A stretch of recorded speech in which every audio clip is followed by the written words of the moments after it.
So this is the first lecture in signals and system, and in the initial lecture we will discuss the basic definition of signal and system, and we will also discuss the classification of signals.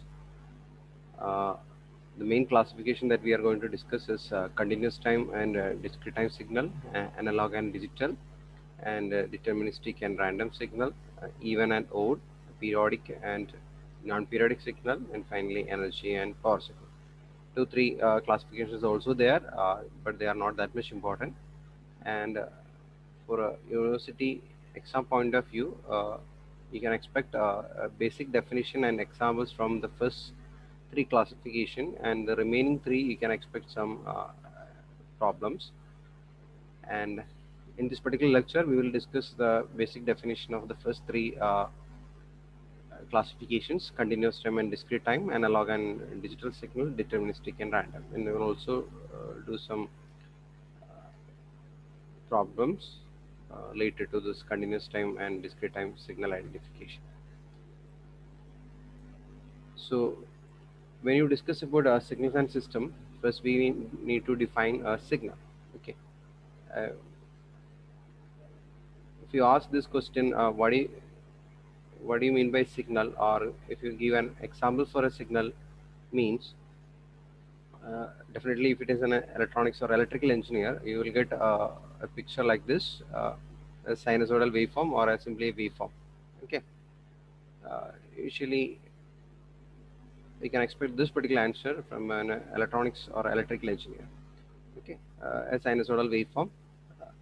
But if we ask the same question to a mechanical or civil engineers, they will give you some other answers, most probably force, acceleration, velocity, etc. So because in most of the mechanical textbooks or civil engineering, they will always say signal means force, acceleration, velocity are all indicated as signals. So all these quantities are signals. So we can define signal as a physical quantity or a physical phenomenon. Okay, physical quantity or a physical phenomenon that varies with time, space, or any other independent variable. Okay. If you define any function, that we can call it as a signal. So this is a basic definition of a signal. Uh, and in a mathematical terms, I can define a signal as a function.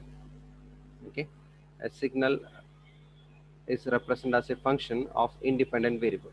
Means any mathematical function, for example, f of t, can be considered as a signal.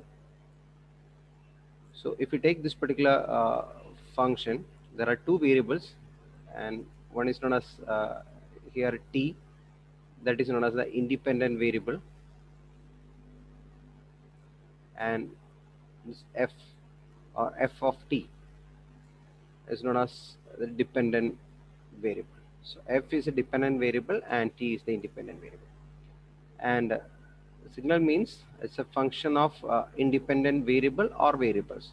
So time, space, angle, etc. can be considered as a independent variable. So we can see some examples. Voltage as a function of time. That's a very common example in electronics term. So that we can consider as a function. Another example, that's a force as a function of time and position.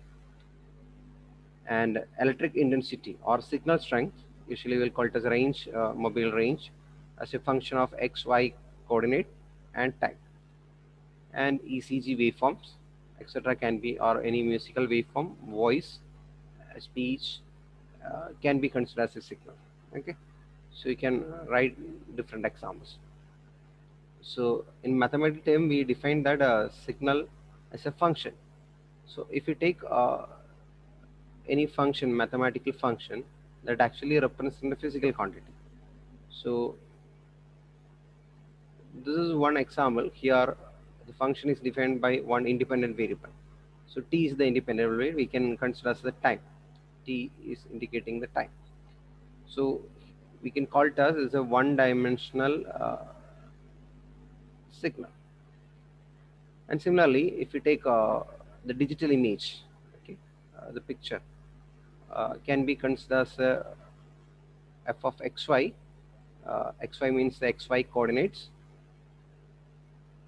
xy coordinates, x and y coordinates, or in a Cartesian coordinate system, x and y represent the two independent variable. So here you can consider this as a two-dimensional signal, 2D signal. Similarly, a function can be depends on one variable or many variable. Another example you can consider the signal strength. Already we mentioned that signal strength is a signal, and if you consider a mobile signal strength at any particular position, it's a function of space coordinates x, y, z. It's not 2D; it's actually 3D space. So, and also it depends on the time. So I can define that the function is x, y, z, and time also. So here the space coordinate and the time are independent. Similarly, you can define uh, f of theta. Sometimes angle may be the independent variable. So these are some examples of signals, and each function represents as a physical quantity. Okay. So based on this particular idea, we can go into the classification. So before moving to the signal classification, we will also define a system. A system is a mathematical model of a physical process that relates input signal to the output signal. In simple sense, it gives us a black box where you can apply input and it will provide some output. So that can be considered as a system. If you take in a practical application, you may be familiar with the amplifier circuit. So amplifier circuit contain many transistor, resistor, capacitor, etc. But I can simply represent by using a block. Okay, this block is actually representing an amplifier. So we know the function of amplifier. Amplifier will provide a gain A for the input signal. For example, if X is the input and it provide an output Y, okay, which is the amplified version, and that amplification here it is A. So at the output side you will get AX. That is, if you are applying a sinusoidal signal sin t at the input side, and if amplifier gain is 10, at the output side you will get 10 sin t. Okay, so this amplifier can be considered as a system. And now we need to represent the system. So in order to represent the system, there should be an input, okay, input quantity and output quantity. After processing, the system will provide some output. That output is represented as y, and the system function or the mapping of the system or the function performed by the system we will represent by the letter t. Okay, so the t is actually known as the transformation or mapping.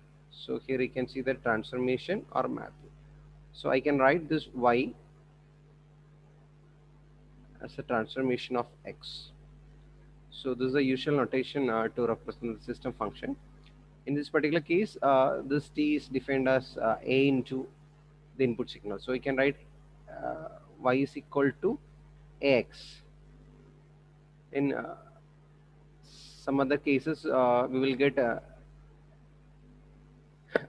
the t is, for example, if you are providing the sign as output, so you can write that y is equal to sin x. If it is in a squaring system, you can write y is equal to x square. Okay, so t can take different values, different functions. Generally we will call TSF transformation or mapping. Okay, so we defined a signal means it's a physical quantity and we can represent as a mathematical function. A system means it's a model, mathematical model of a physical process. Okay, and another important point of an exam point of view, mostly in questions they will use this word, it's known as the excitation. Okay, for representing input. So this x can also referred as the excitation, and the output is also represented as the response.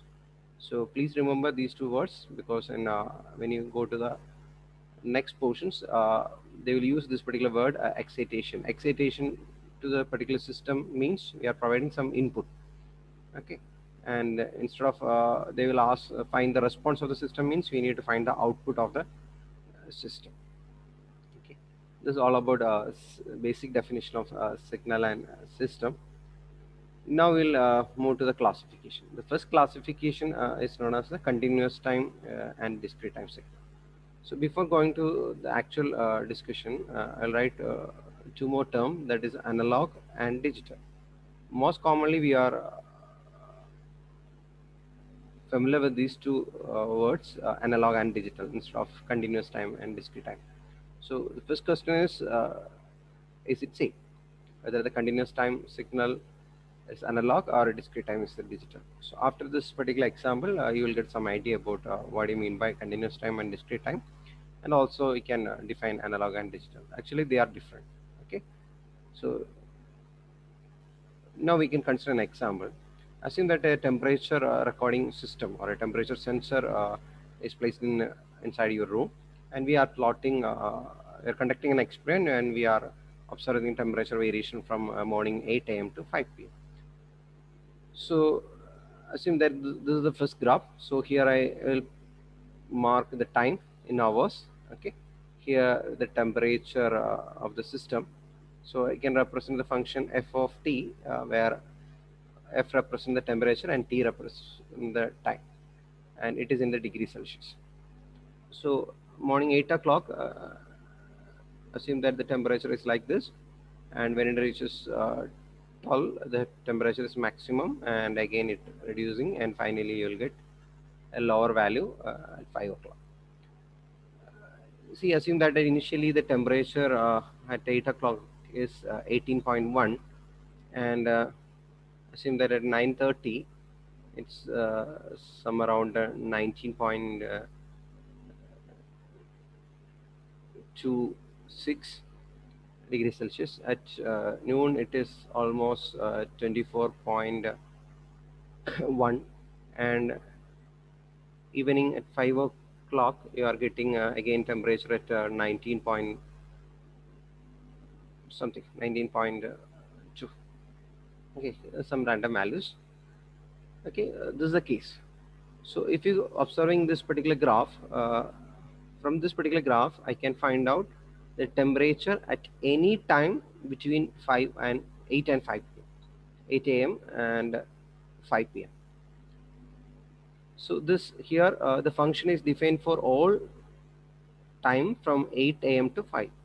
For example, if you want to find out the temperature at 2005 p.m., you observe the point 2005 p.m. on this particular graph and observe the value at that particular time. So you will get a temperature at 2.0005 p.m. Okay, that is possible because this function is plotted from 8 a.m. to 5 p.m. So definitely you will get all the values. And if you observe the y-axis, you can see the temperature is varying from uh, around 17 to, or you can say that 18 from uh, 25. Okay, you can expect any value in between 18 to 15. So actually you are getting infinite number of values in this particular axis. From 18 to 25 you can observe infinite number of values. You can expect a 24.00, sorry, 19.267856. Similarly, if you write any value, that is possible. And also in the time also you can find out any time and corresponding temperature. So here you can say that the function is defined for all the time, so I can call it as time as continuous. And amplitude levels are also continuous. Here the temperature amplitude is also continuous between the limit 18 to 15. So we got one example. Another example, I'm using a recording machine which is not that much accurate. It will only display 18, and next it will record only 19, 20, or sorry, 18, 20, 22, 24. Okay, assume that we are using a temperature sensor which display 18, 20, 22, 24. It will not display any value, or it will not measure any value in between that. So at 8 o'clock you can see that it's 18. Okay, at 9 is again 18. Same condition if you are observing with another type of machine.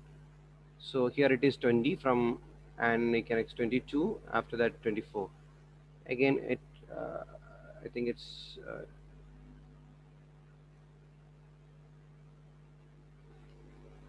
okay 20. So this is the case. So if you observe this particular graph, I can also find out the temperature, room temperature at 9:30, because the function is defined for all the time, but the machine is displaying only 4 values.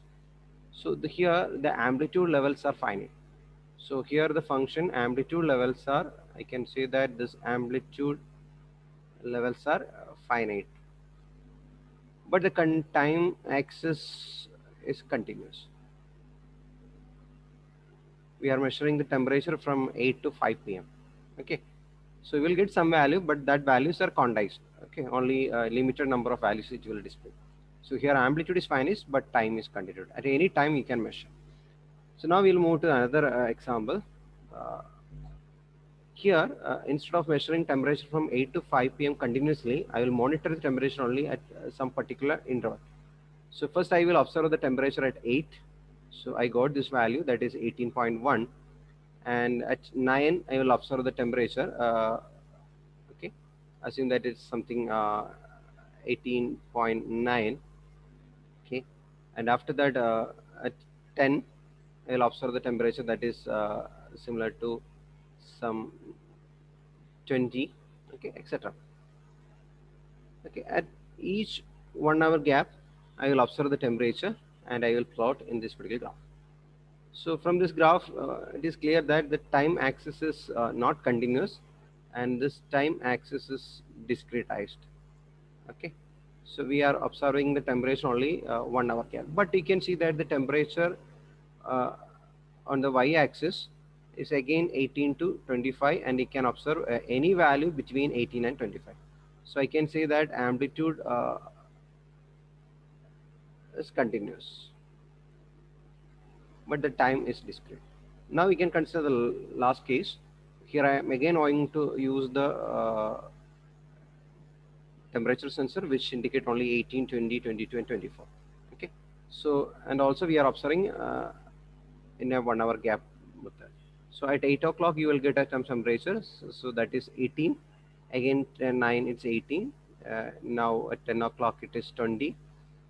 Then 22, 24, 24, 20, 20, 20, 20. They will not display any other value. So here you can see that time axis is discrete,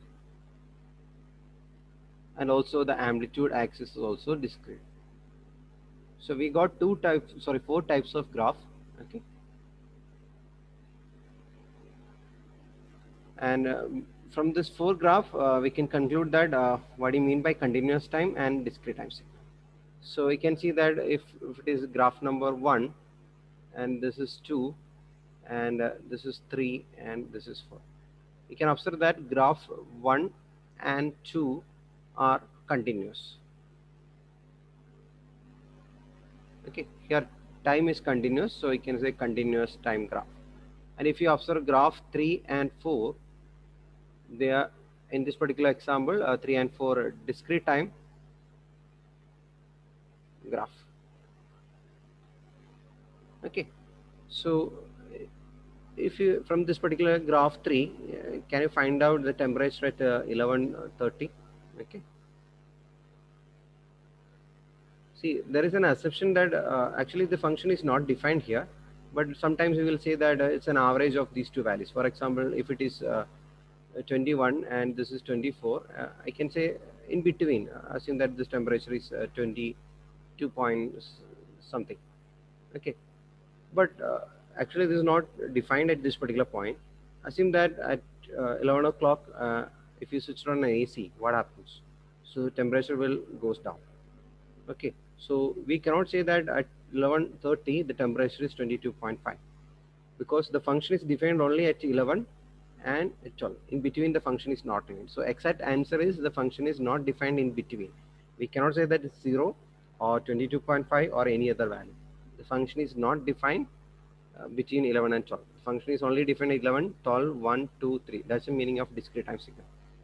Okay, so I can say that the function or a signal is continuous time signal if the signal x of t is continuously defined for time. Okay, if t is continuous, or if you are defining the function for all t's, then the function is known as continuous time. In another case, that is a discrete time signal. A signal is said to be discrete time signal if it is defined at discrete time.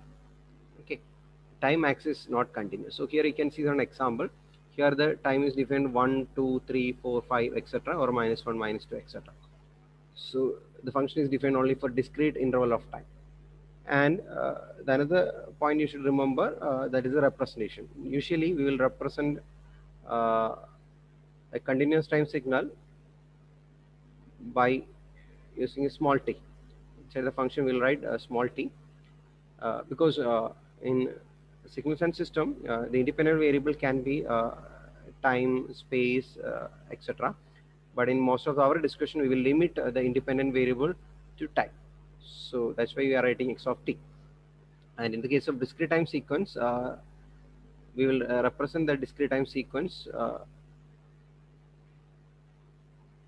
x in square bracket, we'll write n. So this is the notation that we follow because the standard textbook Oppenheim follows this particular pattern: x of t in a simple bracket, and to represent discrete time signal, square bracket, uh, we'll write small n. Okay. So another point, when you discuss about discrete time signal actually there are two types. One is inherently discrete, that discrete in nature. Okay, I'll give one example. The daily closing stock market average is by its nature a signal that involves at a discrete point in time. So if you plot the graph, you will get values only at the day wise. So you will get a graph like this that indicate Monday, Tuesday, Thursday, or you can write 0, 1, 2, 3, 4, 5. Okay, there will not be any value in between. So we are taking the day average. So we'll get value at first day, second day, third day, fourth day, etc. Another type is that we can construct a discrete time signal from the continuous time signal. So here you can see that there is a continuous time signal. Uh, it's a triangle like waveform. Assume that this is x of t, and this is a continuous time signal. Assume that it's 8, maybe time 1 hour, 8 a.m., 9, 10, 11, 12, 1, 2. Okay, so from this continuous time signal I can construct the discrete time signal.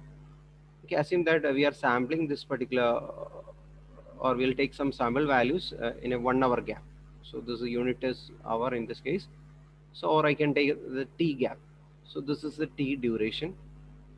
So I will observe this is first t, this is 2t, this is 3t, and this is 4t, and this is 5t, and this is 6t, and you can see that this is 0t. So we'll take t duration. Okay, in this particular case t duration is 1 hour. So I'll first take the value here. 8 o'clock it's 0, 9 o'clock it's some value, again 10, so 11 we'll take another value, 12, 1 and 2. So if you plot this graph by taking the value from the previous graph, so after 1 hour you will get value here. This is after 2 hours, this is after 3 hours, after 4 hours, 5 hours, and after 6 hours. So you are getting a graph which is discrete in nature. Okay, so the second graph is a discrete graph which we obtained from the first graph, from the continuous time. So the process of converting a continuous time signal into discrete time signal is known as the sampling. So it's very important, sampling. Sampling means we can construct a discrete time signal from a continuous time signal.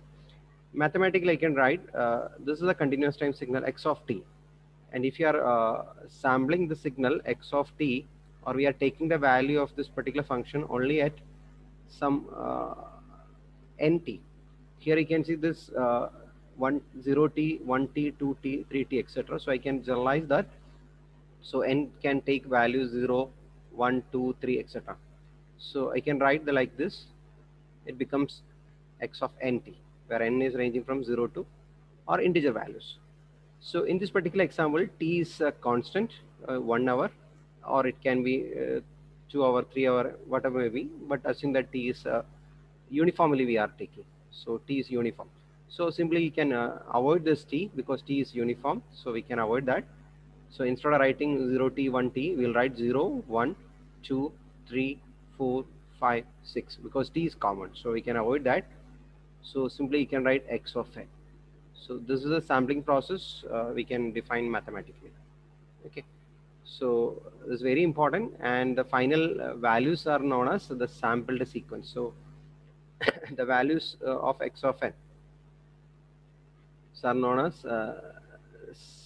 sample values or sampled sequence. Okay. And another point you should study with this particular concept is how we can represent a uh, discrete time signal. A discrete time signal we can represent by graphical method, that is by drawing a graph. Here you can see that 0 the function value is 0, at 1 the function value is 3, at 2 function value is 1, 2. In a graphical way I can represent the signal discrete time sequence. Another point is that the functional representation, that is using the mathematical function. Here x of n is defined as 1 by 2 raised to n for n greater than or equal to 0 and 0 for n less than 0. So if you plot this particular graph, you can see that n is equal to 0, here it is 1, 2, 3, minus 1, minus 2, etc. So from this definition, you can see that n less than 0, from minus 1, minus 2, minus 3, the function magnitude is 0. And for n greater than 0, the function magnitude is 1 by 2 all raised to n. So at 0, it's 1 by 2 all raised to 0, that is 1. Again, at n is equal to 1, it's 1 by 2 raised to 1. So here we'll get 1 by 2 raised to 1. And this particular point is 1 by 2 raised to 2, etc., etc. So this is the meaning. Another method is known as the tabular representation. So you can expect all these representation in textbooks or in questions. So next one, the values of n are given, minus 2, minus 1, 0, 1, 2, 3 are given, and corresponding magnitude is also given. So you can plot the graph like this. N uh, is given from minus 2, minus 1, 0, 1, 2, 3. At minus 2, the function magnitude is minus 3. At minus 1, it is 2. And 0, it is 0. 1, it is 3. So here it is 3. And 2, it is 1. And 3, it is 2. So I can convert the tabular form into graphical form. Next representation is very important. That is the most commonly used. That is a sequence representation. Assume that x of n is given by 1, 2, 2, 1, 0, 1, 0, 2. Means the signal is defined and this arrow mark, okay, is very important. That is actually indicating the n 0. Okay. So when n is equal to 0, the function magnitude is 1. That's the meaning. Okay. And this is 1, 2, 3. After that, it's 0. Again, it is 1. And again, it is 0. Uh, After that, it is 2. So that's the meaning. Okay. On left side, it is minus 1, minus 2, minus 3, etc. So you can write 1, sorry, it's 2.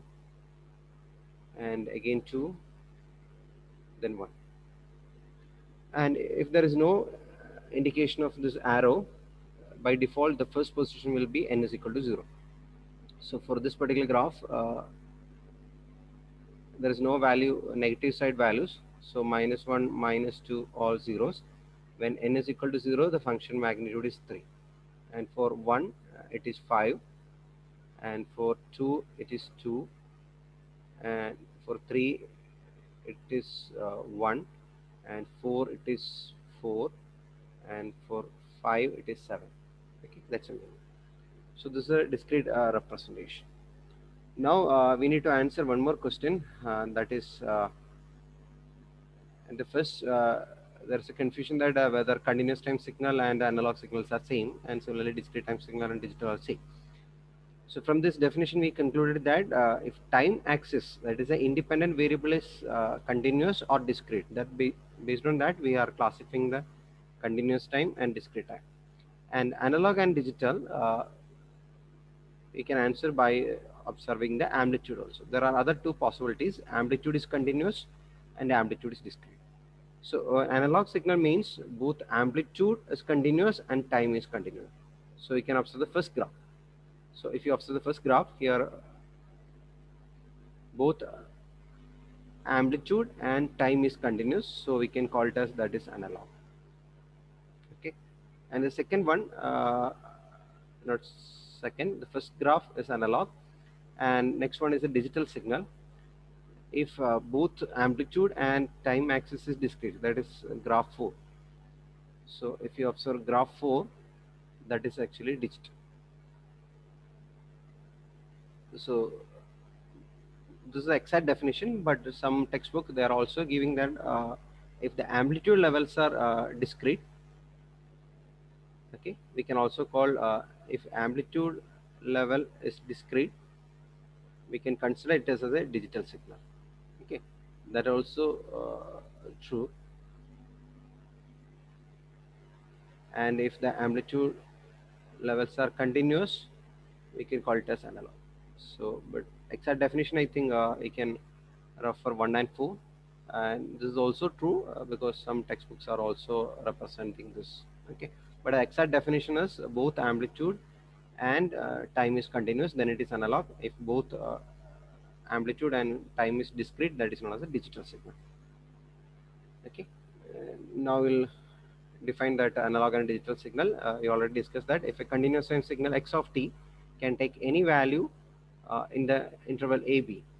Okay, so a signal which is defined continuous x of t, okay, and between two interval it can take any value. Okay, so the time axis is continuous and the amplitude is axis also continuous. That is independent variable and dependent variable are continuous, then it's known as analog signal. So here it is continuous, time axis is continuous, and here the amplitude is also continuous, so we can call it as analog. Okay, if amplitude is discrete and time axis is discrete, then it is known as a digital signal. So now we can compare all these things. So discrete time sequence x of can take on only a finite number of distinct value, then we call it as a digital signal. That is amplitude levels are discrete. Now we'll discuss another classification, that is deterministic and random signal.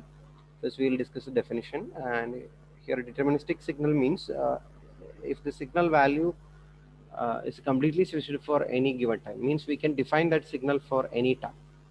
If we take this particular example, x of t, which is equal to e raised to minus 2t. So by observing this particular equation, I can find out the signal magnitude at any time. For example, t at t is equal to 5 seconds, you can write it becomes x of 5, which is e raised to minus 2 into 5. So if you evaluate, you can find out the signal amplitude or signal magnitude at t is equal to 5 seconds. Similarly, if you use the second function x of t is equal to sine 2 pi t, at any time you can find out the value. So can be modeled by a non-function of time. So if it is a deterministic signal, definitely you can write the mathematical equation. So here you can see 2-3 examples. Okay, so I can predict the value at any time. On the other side, the random signal or stochastic signal means it takes random value at a given time. A common example is a voice signal. Okay, voice or speech signal. So its waveform will be a random nature. We cannot predict what will be the signal amplitude after 10 seconds or after 5 second, etc. Or any time we cannot define. We can define only some basic characteristics. What should be the maximum amplitude, minimum, what's average value, that we can define. So that's why we call it as a statistically. So random signals can be characterized statistically. Some examples: speech, music, seismic signals are random signals. So we cannot exactly predict the signal amplitude at a particular time. That is random. Okay. We'll also say noise signal. So now we can do some problems or observations. So we need to identify the dependent and independent variable, and also we need to indicate whether the following signals are continuous time or discrete time signal. So I can take here, there are different signals are given. Uh, if you observe this particular graph, the first graph, it's given far field intensity of a light diffracted through a slit. So if you observe the x-axis, it's theta. So here angle theta is the independent variable. So this is the independent variable. You can call it as an angle. Angle is the independent variable. And this I of theta, the far field intensity, intensity value, you can call it as a dependent. And if you observe this function, it is defined for all theta values. So we can call, and amplitude levels are also continuous. So it's a continuous time signal. So we need to identify whether it's a continuous time or discrete time signal. So this is a continuous time signal. If you observe the next ball bearing measurements quality control chart for a diameter. So if you observe the x-axis, some discrete values are given. Okay, and so if you observe this particular thing, here you can see the independent variable, and here it is the dependent variable. And from this particular graph, you can identify that this is the discrete time signal. Okay, a discrete sequence. Next, outside air temperature. We already discussed this particular example. Here, time is the axis, x-axis is time, and it is a continuously defined. So we can call it as a continuous time signal, and time is the independent, and temperature of will be the outside air temperature will be the dependent variable. And next, number of cars crossing an intersection between red light. Okay, so at different instant of time they are observing this. So n, you can see that. So again, this is a discrete graph because time is discrete time graph. So number of cars will be the dependent variable. Okay, if you observe the next graph, here you can see that the lambda. So here lambda is the independent variable, and optical absorption spectrum. That spectrum amplitude is considered as the dependent variable. And you can observe that the time, x-axis is continuous. So you can call it as a not actually continuous time. The time axis is continuous lambda. Okay. Okay, we can consider as a continuous time category. If you take the next graph, the United States population is given. Some years are given, 1800 up to 2000. So x-axis is a discrete, so I can call it as a discrete time. Okay, discrete time nature, and the population is indicated as dependent variable. If you take the next, number of annual sunspots, again this year is given in the x-axis. Again, that is discrete instance. So again, this number is dependent, and this graph is discrete time equivalent. Neutron flux in a nuclear reactor core is here time is given in the x-axis, and it is continuous time signal. And if you take this is not a one-dimensional signal. X, Y coordinate and an amplitude is given, C of X, Y. And if you observe this graph, you can see that X and Y are continuous. The function is defined for all X and Y. By observing graph, you can see that X and Y are continuous. So we can call it as continuous time, not exactly time actually, but it's equivalent to continuous time. It's actually space coordinates are given, X, Y, 2D space coordinate, two-dimensional image correlation. So this correlation is a dependent variable. Correlation is a dependent variable, and this X and Y are independent variable. They are not actually time, but we can consider as a similar to continuous time signal. Okay, next, continuous time or discrete time. Okay, this is I already mentioned that analog and digital signal take two definitions. Basically, that continuous time, discrete time classification is based on the x-axis. It's very important. If the x-axis is continuous or discrete, then we can call it as the signal is continuous time or discrete time. And if the amplitude levels are discrete or continuous, we can call that a signal is analog and digital. For analog signal, we should, based on the definition, both x-axis and y-axis should be continuous and discrete. But in a simple sense, I can say that if the amplitude levels are continuous or discrete, we can say that the signal is analog or digital. But continuous time and discrete time is based on the time axis.